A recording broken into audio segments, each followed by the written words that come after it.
Online आपण आता रेकीचा class घेतोय. इन जनरल कोणाच्या काही शंका असतील किंवा काही प्रश्न असतील तर ते आपण त्याचं निरसन करण्याचा प्रयत्न करतोय. आता साधक जमा इथे आहे, रुपाली एक आहे आणि श्रद्धाताई आहेत. श्रद्धाताई नवीन आहेत, म्हणजे त्या जवळपास 1 महिन्याभरापासून आपल्या मेडिटेशनला असतात, पण त्यांना रेकीची माहिती जास्त नाही आहे. आणि रुपालीचे तसे 2 स्तर झालेले आहे. तर ताई, तुमचं आता रेकी बद्दलच्या तुमचे काही प्रश्न असतील तर ते तुम्ही मला विचारा, म्हणजे मी सांगते मग तुम्हाला. आधी मला सांगा की तुम्ही कोणामुळे ह्या रेकीच्या परिवारात आला माझ्या?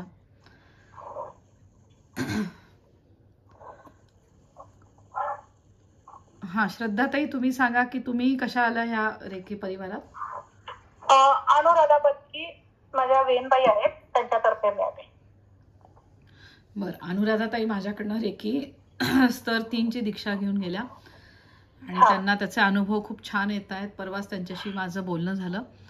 तर तुम्ही ध्यानामध्ये, आपल्या ध्यानाच्या क्लासला तुम्ही असता, सहसा रात्री तुम्ही अटेंड करता आणि 1-2दा ब्रह्ममुहूर्त पण तुम्ही अटेंड केले. सध्या थंडी जास्त असल्यामुळे सहसा थंडी नाही, काय झालं माझा हात खूप दुखतोय, डावा हात. ओके. त्याच्यामुळे रात्री मला झोप लागत नाही आणि मग सकाळी त्याच्यामुळे उठलं जात नाही. तर माझा उठण्याचा काहीच प्रॉब्लेम नाही.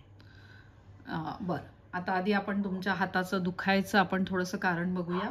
तुमचा हा हात नेहमी दुखतो का आत्ताच दुखायला लागलाय? नाही, माझा हा हात 2-3 वर्षापासून दुखतोय, पण आता एवढा जास्त दुखतोय. बरं, मी तुम्हाला सांगते की जसं वात, पित्त आणि कफ आपल्या शरीरामध्ये असतो आणि त्याचं असंतुलन झालं की त्या भागामध्ये तसा त्रास व्हायला लागतो. किंवा आपण म्हणतो की आता आभाळ येते सातत्याने 2-3 दिवसापासून, तर जो असा वात असेल तर तो वात वाढतो आणि त्याच्यामुळे थंडीनी पण वात वाढतो आणि आभाळ आल्यावर पण वाढतो आणि त्यामुळे त्रास होऊ शकतो हा जास्त, म्हणजे दुखायला लागतं. तर जेव्हा जास्त दुखायला लागतं तेव्हा एक करायचं तुम्ही की स्वतःची नाडी चेक करायची. म्हणजे काय करायचं, मी आपल्या ध्यानामध्ये सांगते की चंद्रनाडी, सूर्यनाडी, त्याचा अभ्यास माझा सुरू आहे. तर हा प्रयोग आता तुम्ही पण करून बघा. आता मला सांगा की तुमचा कुठे दुखतोय, तुम्हाला कुठला हात दुखतोय? म्हणजे इथे खांद्यापासून बोटापर्यंत. बरं, आता आपण तुमच्यावरच एक प्रयोग करूया. आता फक्त श्वास इथे तुमचं बोट ठेवायचंय, बरोबर तुमच्या इथे. रुपाली तू पण करून बघ. श्वास घ्या आणि श्वास सोडा जोरात. कुठली हे सुरू आहे बघा नाडी तुमची? उजवी नाडी आहे का डावी नाडी सुरू आहे?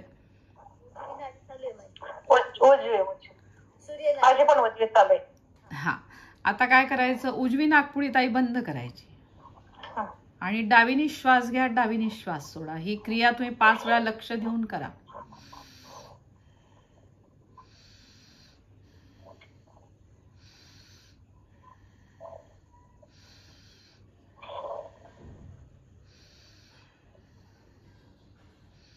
अजून 5 वेळा ही क्रिया करा.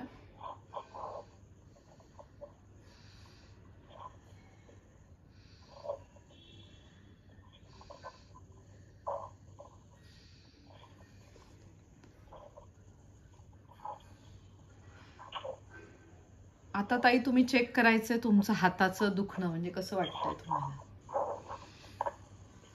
हात असा थोडा मोकळा करा, वर खाली करा आणि मग मला सांगा तुम्ही कसं वाटतंय.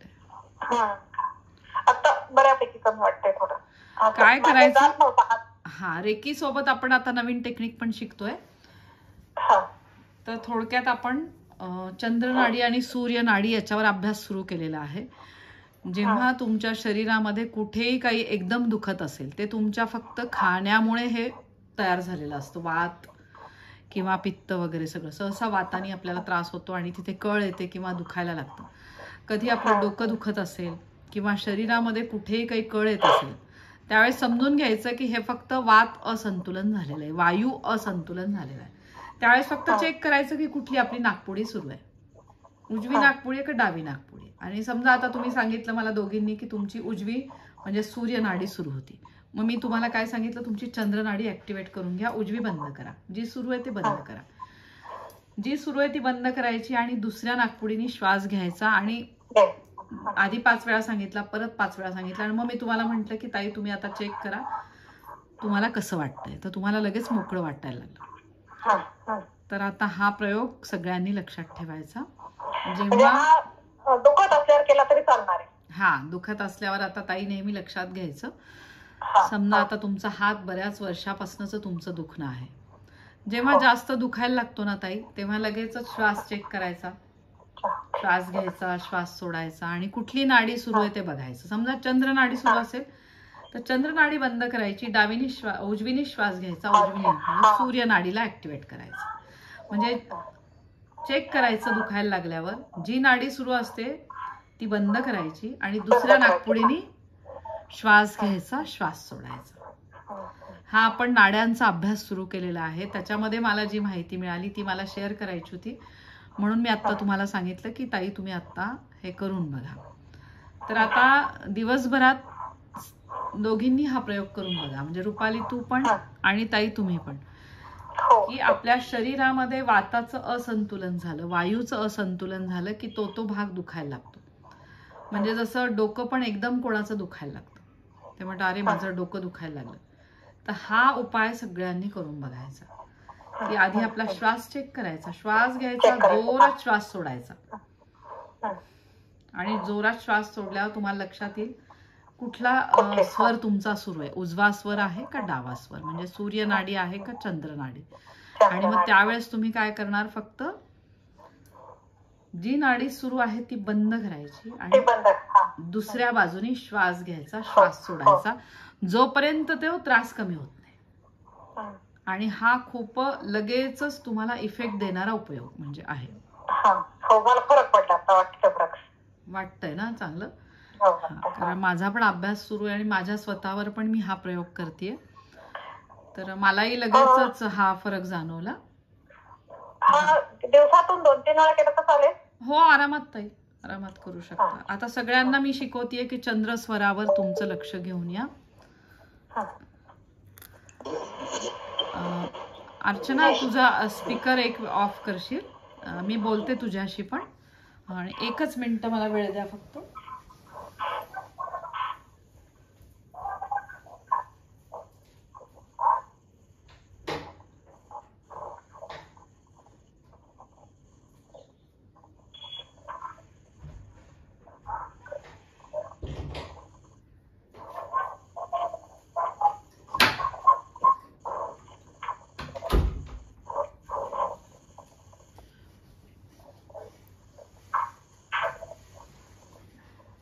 अर्चना तुला जमलं तर तुझा व्हिडिओ ऑन कर. आता मी स्वरांबद्दल माहिती देतेय. जसं मी सांगते आपल्या ध्यानामध्ये की चंद्रस्वराला ऍक्टिव्हेट करून घ्या. चंद्रस्वर हा आहे तुमच्या आयुष्यामध्ये घडणाऱ्या शुभ घटनांशी संबंधित. याच्या पुढे आणि जो सूर्यस्वर आहे, जेव्हा आपण मेंदूने काम करतो त्यावेळेस सूर्यस्वर, किंवा आपल्याला जेवण जेवायचंय तर तेव्हा नेहमी काय करायचं, डावी नाकपुडी बंद करायची, उजवीने श्वास घ्यायचा, उजवीने श्वास सोडायचा. म्हणजे काय होतं, जेवणासाठी आपण आपल्या सूर्य नाडीला ऍक्टिव्हेट करतो आणि मग जेवायचं. आणि जेवणानंतर अर्ध्या तासाने पाणी प्यायचं. मग अर्ध्या तासाने काय करायचं, परत एकदा आपला चंद्रस्वर ऍक्टिव्हेट करून घ्यायचा. म्हणजे उजवी नाकपुडी बंद करायची, डावीनी श्वास घ्यायचा, डावीनी श्वास सोडायचा, असं 4 ते 5 वेळा करायचं. तुमचा श्वास चेक करायचा, चंद्रनाडी सुरू झालीये का बघायचं आणि मग पाणी प्यायचं. आपण काय करतो, घाईघाईत तहान लागली म्हणून एकदम पाणी प्यायला जातो. पण आता थोडी सगळ्यांनी सवय करायची की आपला दिवसभरामध्ये कुठला स्वर सुरू आहे. आता थोडीस आपण परत सुरू करूया. आजच्या रेकीच्या क्लासमध्ये आपण आपल्या स्वरांची परीक्षा करत आहोत. श्रद्धाताई 2 मिनिटं तुमचा स्पीकर ऑफ करा, म्हणजे मग मी सांगते.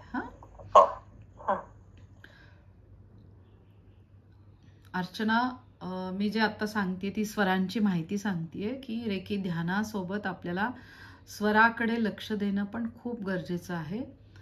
आपल्या शरीरामध्ये 3 महत्त्वाचे स्वर आहेत. तसे बाकीचे पण स्वर आहेत, पण अतिशय महत्त्वाचे असे 3 स्वर आहेत. तर पहिला स्वर आहे आपला चंद्र स्वर, म्हणजे डाव्या बाजूची नाकपुडी. मग आहे आपला उजवा स्वर जो आहे सूर्य नाडी, पिंगळा नाडी, तो स्वर.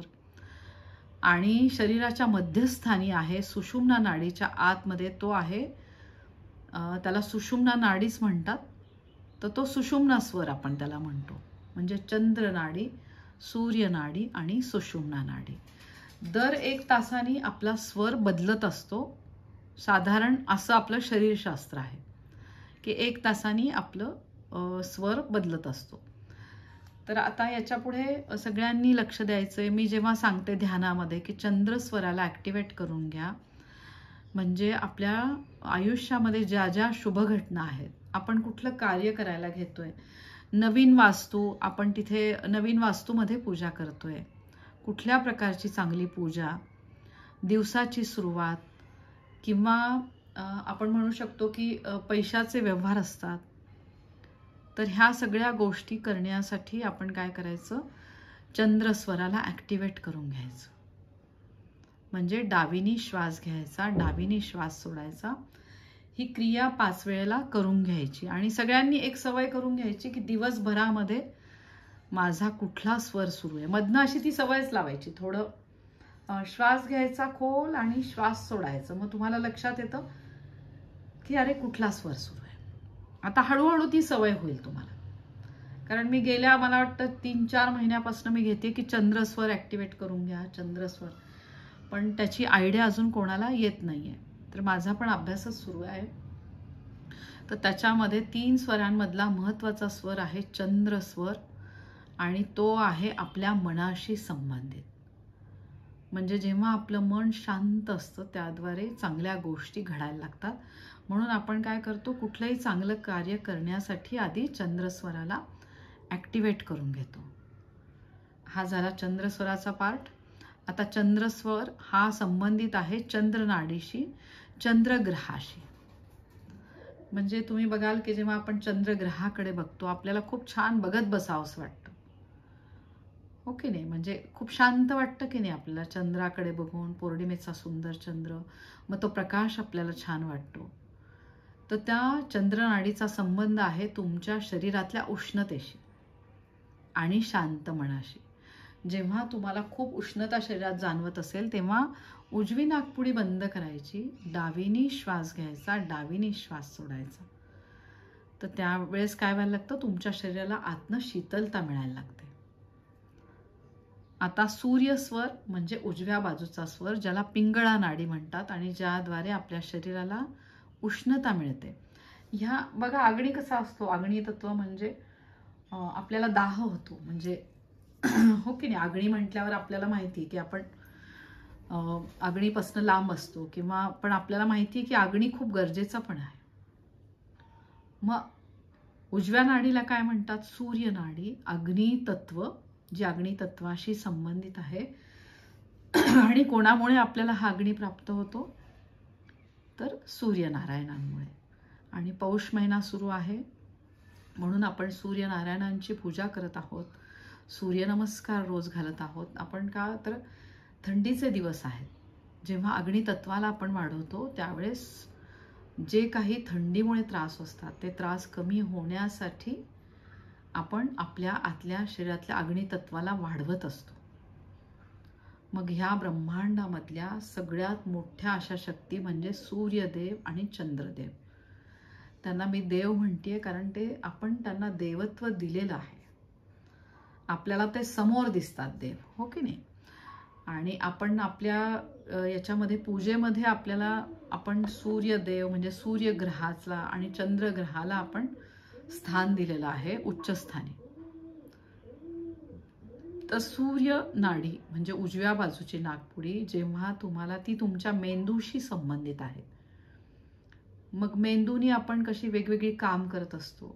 समजा तुम्हाला काही नॉलेज घ्यायचं असेल तर तुम्ही काय करता, तुम्ही जर एकदम शांत असला आणि जे वाचताय ते लक्षात नाही आलं तर तुम्ही, आई काय म्हणते की अगं जरा असं डोळ्यावर पाणी वगैरे मार, लक्षात येत नसेल तर. मग किंवा गरम काहीतरी चहा वगैरे देतात वगैरे, तर आपण काय करतो, उष्णता वाढवतो, की ज्याद्वारे काय होईल, आपल्याला लक्षात यायला लागतात त्या गोष्टी. तर म्हणून मेंदूशी संबंधित आहे सूर्यनाडी. म्हणजे जेव्हा जिथे आपल्याला डोक्याने काम करायचं असतं तर त्यावेळेस समजायचंय की हे सूर्यनाडीशी संबंधित आहे. मग सूर्यनाडीला ॲक्टिवेट करण्याची गरज कधी आहे, जेव्हा तुम्ही एखादा पदार्थ खाणार असाल त्यावेळेस. नेहमी दिवसभरात काय करायचं, आपण साधारण 3 वेळा दिवसभरात खातो. तर त्यावेळेस आता सगळ्यांनी प्रॅक्टिस करायची की आपल्या सूर्यनाडीवर लक्ष घेऊन यायचंय. डावी नाकपुडी बंद करायची, उजवीने श्वास घ्यायचा, उजवीने श्वास सोडायचा. ही क्रिया आपली 5 वेळा करून घ्यायची. मग परत आपला स्वर चेक करायचा. जेवणाला आपण काय जेवणार आहोत, नाश्ता करणार आहोत, सगळं करणार आहे, त्याच्या अगोदर 1 मिनिट आपल्याला काय प्रॅक्टिस करायची, आपल्या सूर्यनाडीला ॲक्टिवेट करून घ्यायचं. कारण आपण जे काही जगतो आहे ते जर आपण काहीच खाल्लं नाही तर आपल्याला त्रास होईल. मग जे काही अन्न आपण खातोय त्याचं व्यवस्थित पचन होण्यासाठी सूर्यनाडीला आधी ॲक्टिवेट करून घ्यायचं. सकाळी उठल्या उठल्या आपला स्वर चेक करायचा. आधी अंथरुणामध्येच आधी स्वर चेक करा. उठून बसता तुम्ही आणि मग स्वर चेक करता आणि जो स्वर सुरू असेल तोच पाय खाली ठेवायचा. उजवा स्वर सुरू असेल सूर्यनाडीचा, उजवा पाय ठेवा. जर डावा स्वर चंद्रनाडी सुरू असेल तर डावा पाय खाली ठेवायचा. ही सगळ्यांनी आता सवय करून घ्यायची.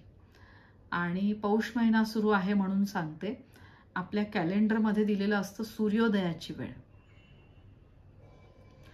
आता सध्या दिलेली असते 7:12, मग 7:15, 7:17. जसं जसं उत्तरायण वाढत जाईल तसं तसं ही वेळ कमी कमी होत जाणार, हो की नाही. 7च्या अलीकडे येणार ती वेळ.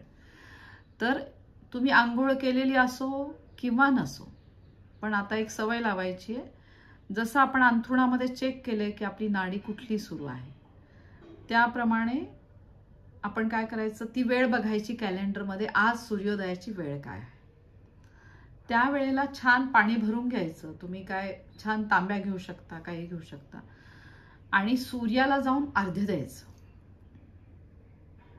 त्यामुळे काय होणार आहे की तुम्हाला, म्हणजे हा पौष महिना तर आहेच आहे, म्हणजे सूर्यदेवाची तर आपण त्यांची तर पूजा करतोच, पण त्याद्वारे तुमची सूर्यनाडी छान काम करायला लागते. अग्नितत्व छान काम करायला, हो ना. जर आपलं अग्नितत्व जर छान काम करत नसेल तर आपल्याला व्यवस्थित भूक लागणार नाही, ओके नाही. आपल्याला असं वाटतं की बघा, ज्यांचा अन्नमय कोश व्यवस्थित काम करतो, खाल्लेल्या अन्नाचं पचन होतं, त्याच्यावर आधारित आहे तुमचा पंचकोश, म्हणजे 5 कोशांनी तयार झालेलं आपलं शरीर.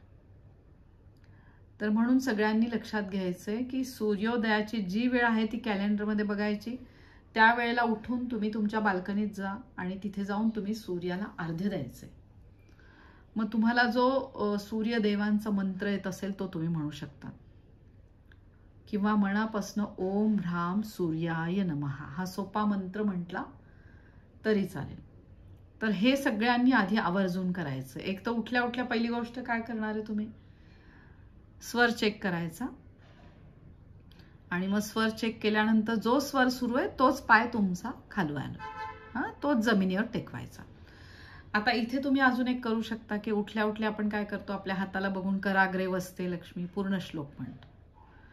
करमध्ये तू सरस्वती, करमुले तू गोविंदम, प्रभाते करदर्शनम. हे आपल्याला आई वडिलांनी आपल्याला शिकवले, आपण तेच म्हणतो. मग आपण आता पाऊले सांभाळून ठेवले, आपण कुठला स्वर सुरू आहे तेच पाऊल आपण खाली ठेवले. मग लगेचच आपला मंत्र पुढचा येतो की समुद्र वसने देवी पर्वतासन मंडले, विष्णुपत्नी नमस्तुभ्यम, पादस्पर्श क्षमस्व मे.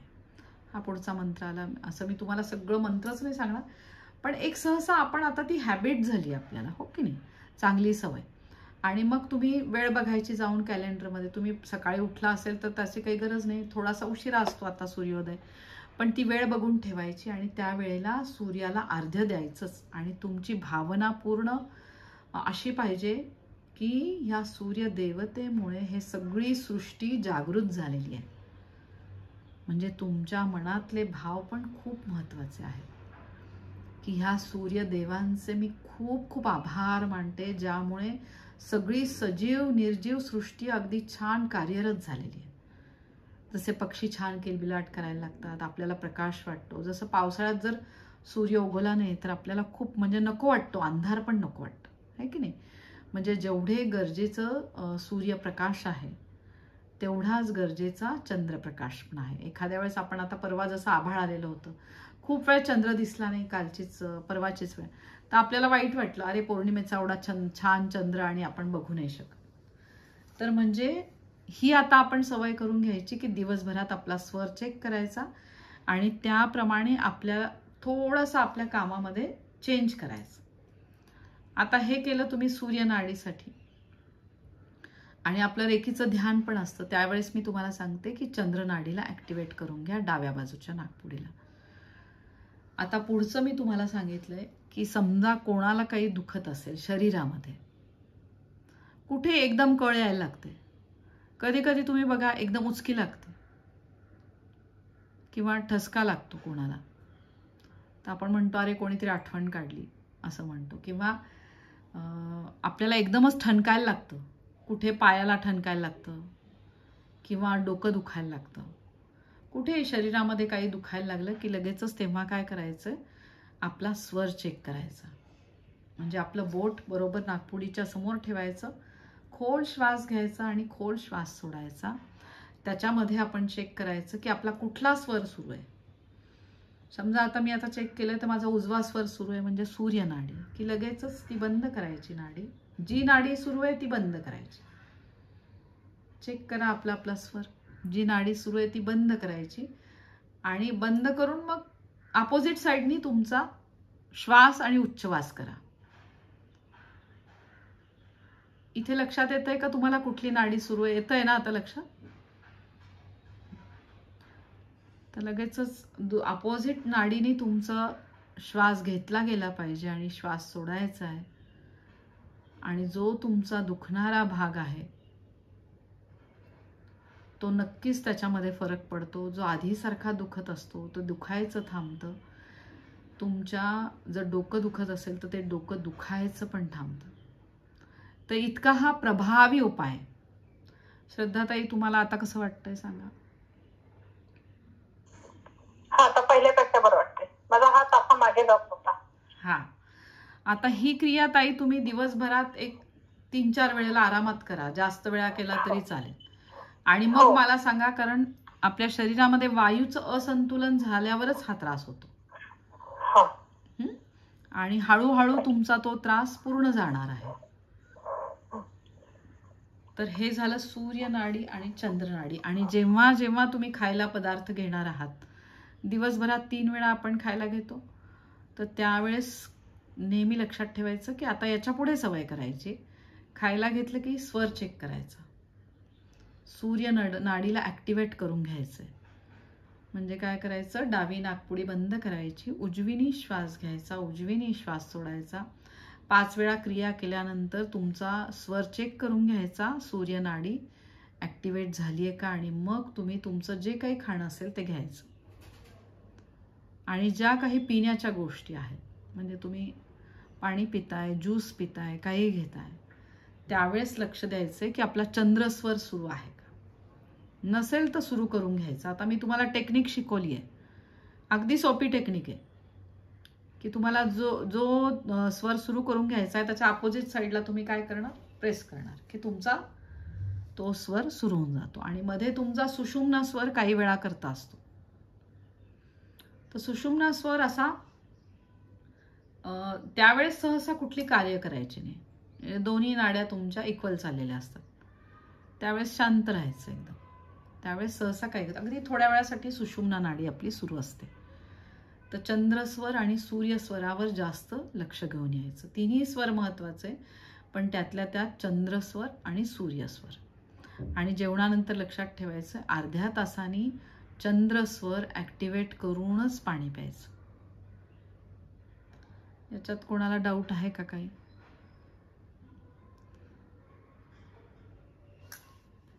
विचारायचंय का रुपाली तुला काही?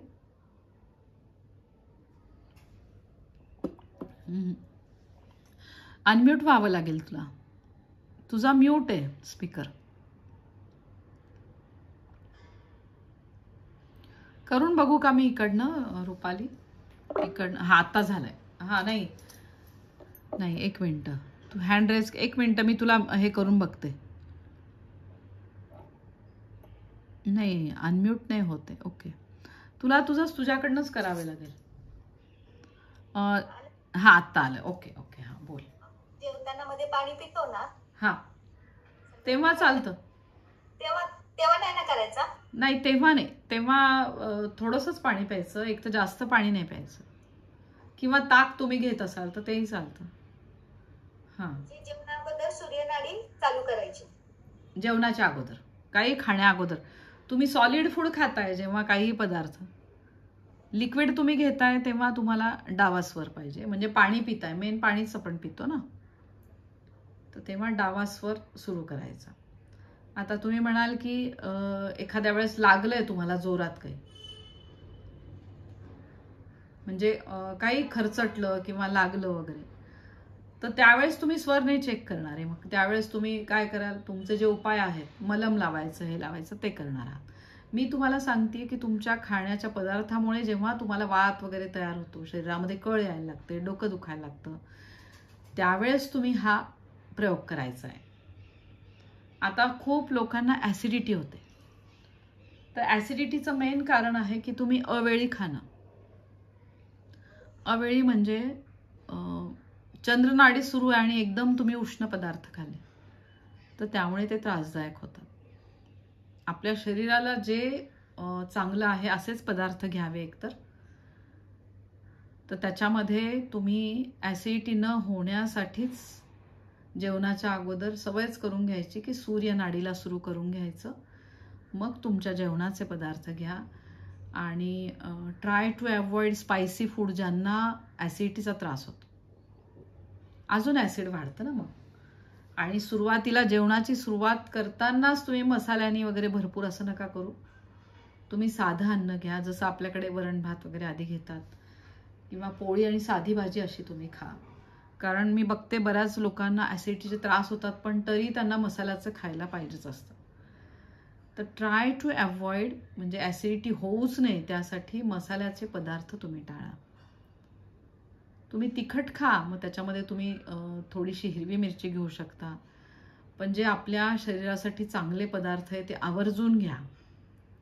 जसं ओला नारळ आहे, त्याला उगीच श्रीफळ नाही म्हणत, तर श्रीफळामध्ये आहे अशी शक्ती की बरेचसे बेनिफिट्स आहेत श्रीफळामध्ये. जसं पाण्याने भरलेलं असतं, आपण नारळ पाणी पितो, मग आतलं ते खोबरं असतं, ते पण आपल्या ब्रेनसाठी खूप चांगलं आहे. तो ओला नारळ आपण बऱ्याचशा आपल्या कार्यक्रमांमध्ये आपण ओला नारळ म्हणजे असतोच सहसा. चांगल्या शुभ कार्यासाठी आपण श्रीफळ फोडतो, तर त्या श्रीफळाला खूप महत्त्व आहे. तर म्हणून जास्तीत जास्त तुमच्या आहारामध्ये तुम्ही ओल्या नारळाचा वापर करा. जसं आपण बघतो केरळमधली लोक खूप हे खातात, ओला नारळ घेतात, त्यांच्या बऱ्याचशा भाज्यांमध्ये असतो. आणि त्यामुळे तुम्ही बघाल की म्हणजे बऱ्याचशा गोष्टी ज्या आपल्याकडे आपण म्हणतो की केस वाढवण्याचं असो किंवा अजून काही वेगळ्या गोष्टी, तर त्या कोलेस्ट्रॉल पण, बॅड कोलेस्ट्रॉल आपण म्हणतो की मसाल्याचे पदार्थ खाण्यामुळे हे कोलेस्ट्रॉल तयार होतं. तर जेव्हा आपण जास्तीत जास्त ओल्या नारळाचा आपल्या आहारात समावेश करतो, तर त्यावेळेस आपल्या ह्या बॅड कोलेस्ट्रॉलची समस्या आपली सुटून जाते आणि चांगलं कोलेस्ट्रॉल आपल्या शरीरामध्ये वाढायला लागतं. म्हणून आवर्जून सगळ्यांनी ओल्या नारळाचा आपल्या स्वयंपाकघरात वापर सुरू करा. तर केरळमधली लोक आपण बघतो की हुशार असतात खूप, त्यांना केसांच्या समस्या नसतात, शिवाय डोळ्यांच्या समस्या नसतात. तसं आपल्याकडे कम्पेअर टू आपल्याला लवकर येतात ह्या समस्या. तर आहारामध्ये अगदी आवर्जून सगळ्यांनी याचा वापर सुरू करा, जे आपल्या शरीरासाठी चांगलं आहे. जसं त्यांच्याकडे कढीपत्ता पण खूप खातात. कढीपत्त्यामध्ये भरपूर व्हिटॅमिन ए आहे. कोथिंबीर आत्ता सध्या थंडीमुळे भरपूर मिळते, तर आजच मी शेअर केलेली आहे कोथिंबिरीची रेसिपी. थोडी कोथिंबीर घ्यायची, स्वच्छ धुवून, कढीपत्ता घ्या थोडा धुवून, त्याच्यामध्ये तुम्ही एक आवळा टाका. हे तुम्हाला सीझनल सगळं अवेलेबल आहे. तुम्हाला काय करायचं, फक्त मिक्सरमधनं ते फिरवून घ्यायचं आणि मग ते प्यायचे अनुशापोटी.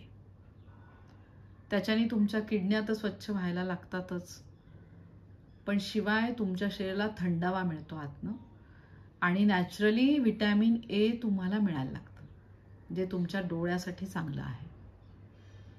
तर नक्की आवर्जून सगळ्यांनी सुरू करा. मला माहिती आहे की खूप जणांना चहा खूप आवडतो. मी अगेन्स्ट अजिबात नाही आहे चहाच्या, पण आपण ही स्वतःला लावून घेतलेली एक वाईट सवय आहे, हे मी नक्की तुम्हाला सांगेल. तुम्ही काही दिवस तुम्ही चहा पित असाल, नक्की प्या, पण तुम्ही काही दिवस हा ज्यूस घेऊन बघा आणि बघा तुमची ऊर्जा किती वाढते. म्हणजे सगळा आपला अट्टहास कशासाठी असतो, की आपलं शरीर चांगलं राहू दे. पण आपल्या शरीराला जर आपल्याला चांगलं ठेवायचं असेल तर आपल्याला चांगला आहार पण घेतला पाहिजे. आणि त्यासाठी आपला महत्त्वाचा कोश आहे अन्नमय कोश, तो आपला सक्षम राहायला पाहिजे. त्याच्यासाठी आवर्जून सगळ्यांनी चांगला रसांचा आपल्या आहारात उपयोग करा. मग त्याच्यात तुम्ही गाजराचा रस घेऊ शकता, मग पपईचा ज्यूस तुम्ही घेऊ शकता. पपईच्या फोडी करून तुम्ही मिक्सरला फिरवल्या, ते अनुशापोटी तुम्ही घेऊ शकता. तर असं विविध प्रकारचे, ज्याला आजकाल स्मूदी म्हणतात. मग स्मूदी म्हणजे काय, थोडी कोथिंबीर, थोडी पुदिना, थोडा कढीपत्ता, एक विड्याचं पान, मग त्याच्यामध्ये तुम्हाला डायबिटीस नसेल तर तुम्ही एक केळ घालू शकता किंवा चिकू घालू शकता. आणि त्याच्यामध्ये तुम्ही भिजवलेले 2-3 बदाम, मग सब्जा बी भिजवलेल्या, मनुका 2-3, आणि असं तुम्ही स्वतःच्या शरीराला सवय लावा. ते मिक्सरमध्ये फिरून ते अनुशापोटी घेऊन बघा. बघा तुमचं हिमोग्लोबिन पण छान राहतं. तुम्हाला मेडिसिन फ्री जगायचं असेल तर नक्कीच या गोष्टींचा उपयोग होतो. आपण काय करतो, थोडं गळून गेलो, 1-2 दिवस जरा जास्त वाटलं की लगेच आपण डॉक्टरांकडे जातो. डॉक्टर काय करतात, तुम्हाला मल्टीव्हिटॅमिन देऊन टाकतात. हे घ्या म्हणतात, ओके होईल. जर हे नॅचरली मल्टीव्हिटॅमिन तुम्ही रोजच्या आहारात न घेतले, तुम्हाला काही त्रास होणारच नाही. तर म्हणजे मी अजिबात तुम्हाला म्हणणार नाही की अजिबात तुम्ही चहा घेऊ नका. मलाही कधीतरी थंडीमध्ये दुपारी वाटतं तर मी पण घेते 4 वाजता, पण मी थोडासा घेते. अगदी खरंच अगदी थंडी आहे बाबा, अगदी थोडा. पण मी सहसा सकाळी अनुशापोटी मी असा ज्यूस घेण्याचा प्रयत्न करते. काही नाही तर मग लिंबू पाणी, मध तरी घ्या. की ते अमिताभ बच्चन ॲडव्हर्टाईज करतो मधाची म्हणून, तसं नाही, पण ॲक्च्युली खरंच तुमच्या शरीरासाठी चांगलं आहे. अमिताभ बच्चन आपण बघतो केवढा आहे, सगळ्यांचा फेवरेट आहे, पण आज तो फ्रेश असतो म्हणजे काहीतरी त्याचं आहे ना, की तो काहीतरी त्याच्या शरीराची काळजी घेतोय. तर नक्की सगळ्यांनी आपल्या शरीराची खूप काळजी घ्या आणि खूप प्रायोरिटी द्या आपल्या शरीराला. तर याच्यामध्ये आपण आता सांगत होतो की स्वरांचा अभ्यास, चंद्रस्वर, सूर्यस्वर आणि सुषुम्ना. तर चंद्रस्वराचं सगळ्यांना लक्षात आलंय की काय करायचंय. दिवसभरात सगळ्यांनी आपला स्वर चेक करायचा आहे आणि जो स्वर सुरू असेल त्याप्रमाणे ते कार्य करायचं.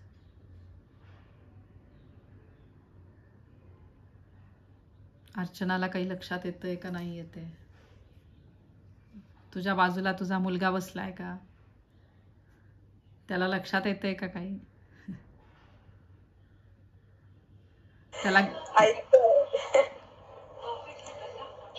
त्याला ती गंमत वाटते आहे ना.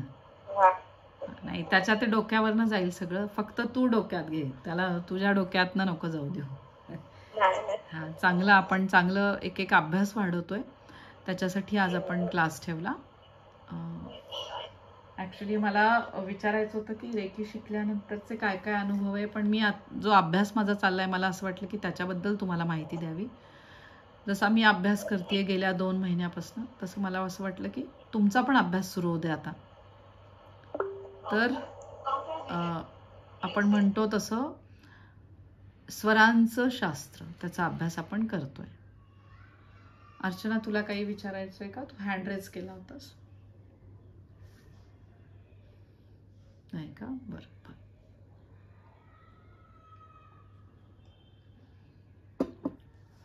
स्वरांद्वारे आपली दिनचर्या ठरवून घ्या. जसं श्रद्धाताई आत्ता मी त्यांना विचारत होते की तुम्हाला काय त्रास होतोय, तर त्याच्याप्रमाणे आपण त्यांना एक उपाय सांगितला आणि त्याद्वारे स्वरांचा आपण अभ्यास आता करायला लागलेलो आहे. याच्यात कोणाला शंका आहे का काही? श्रद्धाताई तुम्हाला, रूपाली तुला काही? बर. आता रेखीचे आपण थोडक्यात आता अनुभव बघूया. एक तर सवय करायची, आता आजपासूनच सवय करा की आपलं स्वर चेक करायचं सगळ्यांनी. आणि पहिली गोष्ट आपण काय करणार आहे, सकाळी उठल्या उठल्या अंथरुणात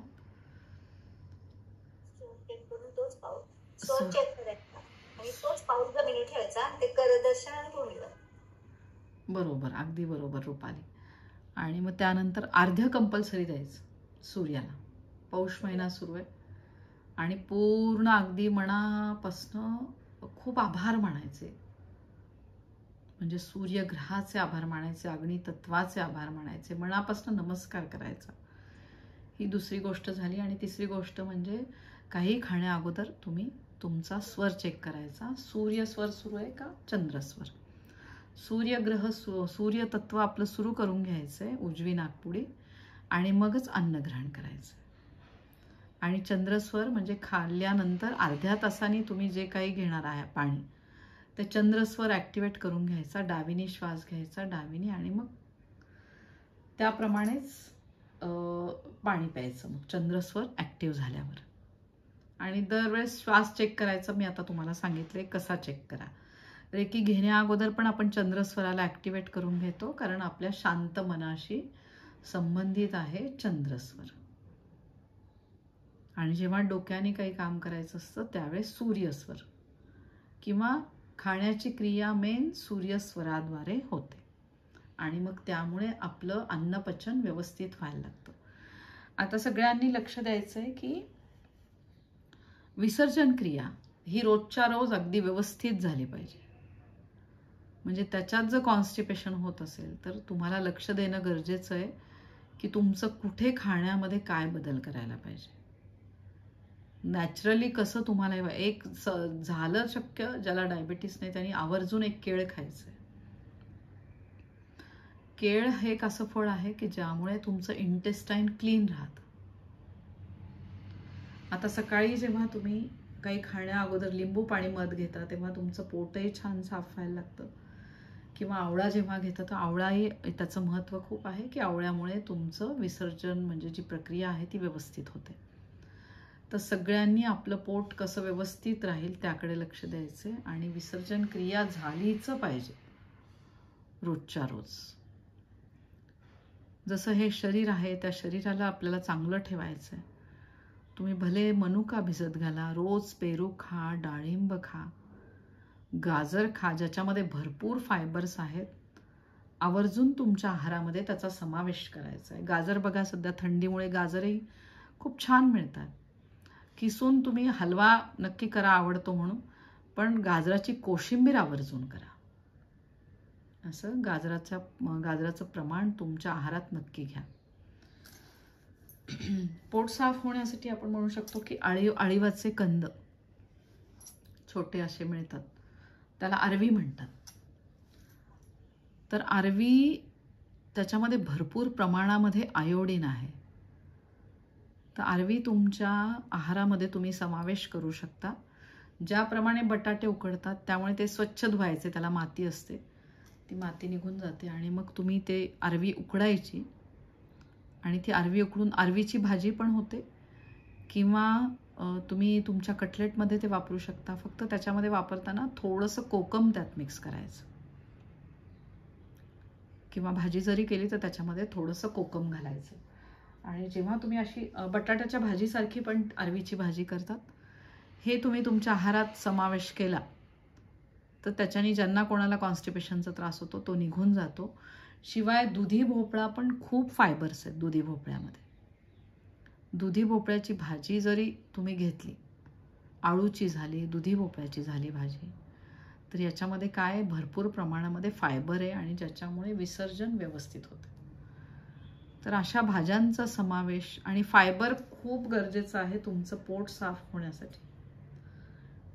त्याच्यामध्ये अजून तुम्ही म्हणू शकता की अंजीर आहे, सुके अंजीर असतात, ते सुके अंजीर तुम्ही भिजत घालून त्याचं थोड्याशा तुपासोबत सेवन केलं तर तोही त्रास तुमचा जातो कॉन्स्टिपेशनचा. किंवा मनुका असतात. म्हणून लक्ष द्यायचं की आपल्या शरीरामध्ये कॉन्स्टिपेशन झालंच नाही पाहिजे. रोजच्या रोज पोट हे साफ झालंच पाहिजे. का नसेल तर तुम्ही ताकाला तुमच्या आहारात समाविष्ट करा. आपलं शरीर निरोगी असेल तर भरभरून रेखी ऊर्जा पण आपल्या शरीरातनं व्हायला लागते, तिचा फ्लो आपल्याला जाणवतो.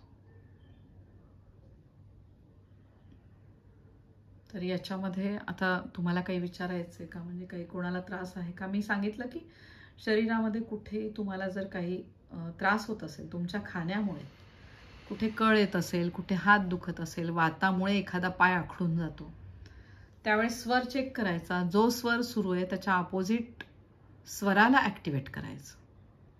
म्हणजे तुमचा एकदम एकाएकी हात दुखायला लागलं किंवा पोट दुखायला लागलं एकदम अचानक, तर स्वर चेक करायचा लगेचच, कुठला स्वर सुरू आहे.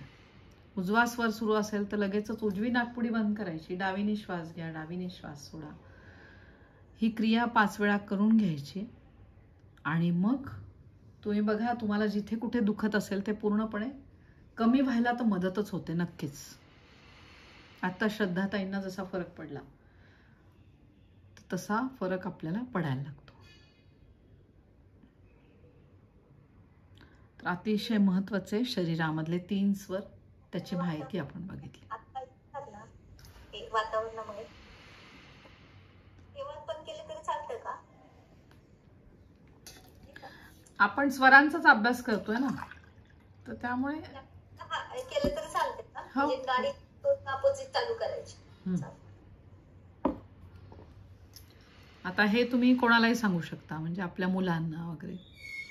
त्यासाठी विचारलं, कधी कधी जास्त वेळ बसतात ना अभ्यास करत मुलं की हे पाय दुखतात, म्हणून नाडी करायची, अपोजिट चालू करायची. अगदी बरोबर रुपाली, हे तू सांगू शकते. आता आपण अजून एक बघूया माहिती. नकारात्मक ऊर्जांचा त्रास होत असतो. तर नकारात्मक ऊर्जा म्हणजे आपण म्हणतो की अरे नाही, मला नाही होत कुठल्या नकारात्मक ऊर्जांचा, पण मला जे फोन येतात मॅक्सिमम त्यांना नकारात्मक ऊर्जेचा त्रास होत असतो. नकारात्मक ऊर्जा म्हणजे काय, तर एखाद्या व्यक्तीच्या, आपण नवीन व्यक्तीच्या सान्निध्यात येतो तेव्हा आपल्याला एकदम अनइझी वाटतं त्या व्यक्तीच्या सान्निध्यात आल्यावर, किंवा एकदम डोळ्यात पाणी येतं आपल्याला, किंवा आपल्याला अस्वस्थ वाटायला लागतं. असं वाटतं त्या व्यक्तीशी जास्त बोलू नये, कारण ती नकारात्मक असते, कारण ती त्या व्यक्तीमध्ये खूप नकारात्मकता असते. आता ही मी तुम्हाला जी गोष्ट सांगते, ज्यांचा विश्वास आहे त्यांनीच ही गोष्ट करायची. ह्या गोष्टींवर ज्यांचा विश्वास आहे. नकारात्मक, जशा चांगल्या ऊर्जा असतात तशा नकारात्मक ऊर्जा पण असतात. विचारायचंय का अर्चना तुला? हा बोल अर्चना. नाही, तू हात केला, मला वाटलं तुला विचारायचंय का. तुम्ही बरोबर सांगताय असं मला जाणवतं. हो ना. हा, आपल्याकडे एक पद्धत आहे की ज्या दिवशी सहसा डोक्यावरनं आंघोळ केली असेल तर केस मोकळे नका सोडू म्हणतात. तर केस मोकळे सोडल्यानंतर ह्या ज्या नकारात्मक गोष्टी असतात त्या जास्त अट्रॅक्ट होतात त्या गोष्टी, त्या व्यक्तीकडे. म्हणून आपण सांगतो की केस मोकळे सोडून जाऊ नको, किंवा अमावस्या पौर्णिमेला हा त्रास होऊ शकतो. तर सहसा केस मोकळे सोडून सहसा 3 सांजेच्या वेळेला बाहेर जात नाही. तर त्यावेळेस नकारात्मक ऊर्जांचा प्रभाव असतो आणि त्यामुळे त्या व्यक्तीला, जी मोकळे केस सोडून, तिला तो त्रास होऊ शकतो. म्हणून त्याच्या मागे शास्त्र असं आहे की केस मोकळे सोडून सहसा संध्याकाळी जाऊ नये. तर याच्यामध्ये यातली मी तुम्हाला एक गोष्ट तुम्हाला अनुभव येऊ शकतो की तुम्हाला एकदम डोळ्यात पाणी येतं, किंवा अनइझी वाटायला लागतं किंवा तुमच्या एनर्जी लेवल्स डाऊन वाटतात तुम्हाला, तर तुम्ही समजायचं की ती नकारात्मक ऊर्जा, मला तिचा त्रास होतो.